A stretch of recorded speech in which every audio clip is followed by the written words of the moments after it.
आज हजुरहरूको सामु एउटा महत्त्वपूर्ण कुरा लिएर आएको छु, जुन कि हजुरहरूलाई थाहा नै होला कि आज मार्च 12 अर्थात् विश्व मृगौला दिवस, वर्ल्ड किडनी डेज। र हामीलाई थाहा छ कि आज मृगौला दिवस किन राखिएको छ, किनकि मृगौलाको हाम्रो जीवनमा धेरै ठुलो योगदान छ। त्यही भएर भगवान मानिसलाई बनाउने बेला नै दुईवटा दिएका छन् र यो रेट्रोपेरिटोनियल अर्गन हो र किडनी भनेपछि हाम्रो शरीरको धेरै कामहरू गर्छन्। र सर्वप्रथम म यसको कामहरू भन्छु कि किडनीले के गर्छ, तब हजुरहरूलाई किडनीको अहमियत थाहा हुन्छ। जस्तै सर्वप्रथम यसले एसिड बेस बैलेन्स गर्ने गर्दछ।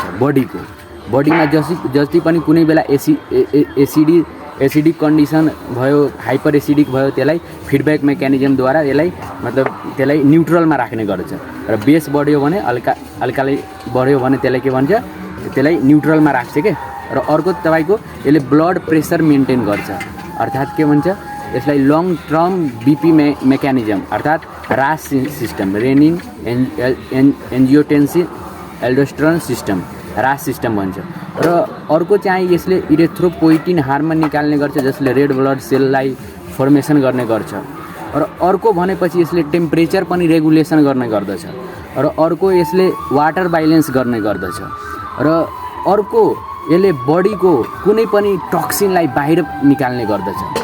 यति कुराहरू किडनीको फङ्सन छ। र अर्को तपाईँको last but not the least vitamin D लाई एक्टिभेसन गर्ने गर्दछ, अर्थात् कोलेक्याल्सिफेरलाई क्याल्सिट्रायलमा कन्भर्ट गर्ने गर्दछ। र अब हामी यति कुरा बुझिसक्यौँ र हजुरहरूलाई थाहा भइसक्यो होला कि किडनीको योगदान कति छ हाम्रो जीवनमा, हाम्रो बडीमा के गर्छ किडनीले। यदि किडनीमा कुनै पनि समस्या आयो भने यो फङ्सनहरू डिसफङ्सन भइदिन्छ र मानिसलाई धेरै गाह्रो हुन्छ।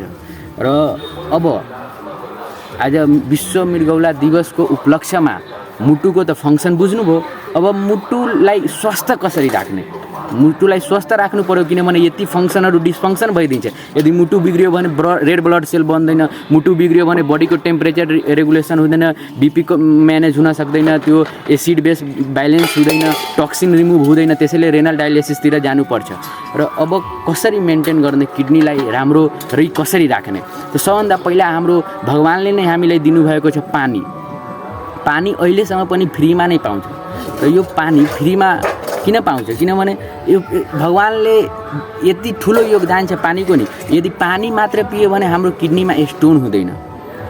पानी लगभग अब हाम्रो टेम्परेचरको हिसाबले, हाम्रो सराउन्डिङ टेम्परेचरको हिसाबले हामी पानी लिने गर्दछौँ। र त्योमा पनि कन्डिसनहरू छ, जसरी अब हाम्रो युरिनको कलर हेरेर नै हामी पानीको आवश्यकता बुझ्न सक्छौँ कि हाम्रो बडीलाई पानी पुगिरहेको छ कि छैन। जसरी आइसोटोनिक, हाइपरटोनिक र हाइपोटोनिक कन्डिसनहरू हुन्छ, त्यो कुरा भयो। पानीको कुरा भयो, पानी प्रशस्त पिनुपर्छ। हजुरहरू सुन्नुभयो होला कि सानो त्यो स्टोन फर्मेसन किडनीमा भइदियो भने पनि पानीले त्यो गइदिन्छ। अर्को तपाईँको हाइजेनिक खानाहरू खानु पर्यो, तपाईँको फ्याट भएको खानेकुराहरू खानु भएन। र अर्को तपाईँको लेमनहरू लिनु पर्यो, सिट्रिक एसिड भएको, जसले गर्दाखेरि पनि क्याल्सियमसँग त्यो बोन्ड बनाएर अनि त्यहाँनिर रिमुभ गरिदिन्छ कि त्यहाँनिर जम्न दिँदैन, किनभने क्याल्सियम जम्यो भने त्यहाँनिर स्टोन फर्मेसन भइदिन्छ। र ज्यादै अझै म के कुरा गर्न चाहन्छु हजुरहरूलाई कि किडनीलाई जसरी होस् सबभन्दा महत्त्वपूर्ण पानी नै खाने, पर्याप्त पानी खायो भने ठिक हुन्छ। नत्र पछितिर तपाईँको किडनीमा स्टोन भइदियो भने धेरै गाह्रो हुन्छ। र किडनीलाई राम्रो यदि राख्नु छ भने पानी नै प्रशस्त खानुपर्छ। र अर्को म के भन्न चाहन्छु कि तपाईँहरूले कुनै नर्मली एक्सर्साइजहरू पनि गर्नुहोस्। र त्यो किडनीमा हजुरहरूले थाहा होला कि किडनीको फङ्सनल युनिट नेफ्रोन छ र किडनीको डाक्टरलाई नेफ्रोलोजिस्ट भनिन्छ। र यो फङ्सनल युनिट नेफ्रोन चाहिँ एउटा किडनीमा 1.2 देखि 1.3 मिलियन नेफ्रोन हुन्छ भने अर्को किडनीमा पनि 1.2 देखि 1.3 मिलियन नेफ्रोन हुन्छ। यति नेफ्रोनहरू हुन्छ। र यो नेफ्रोन चाहिँ डिजेनेरेसन हुँदैन के, यो समयको हिसाबले यो खत्तम हुँदै जान्छ। त्यही भएर हामीलाई अलिकति विशेष ध्यान दिनुपर्छ र डायबिटिक पर्सनमा अलि विशेष नै ध्यान दिनुपर्छ। र यति भन्दै आजको भिडियो म यहीँ समाप्त गर्न चाहन्छु।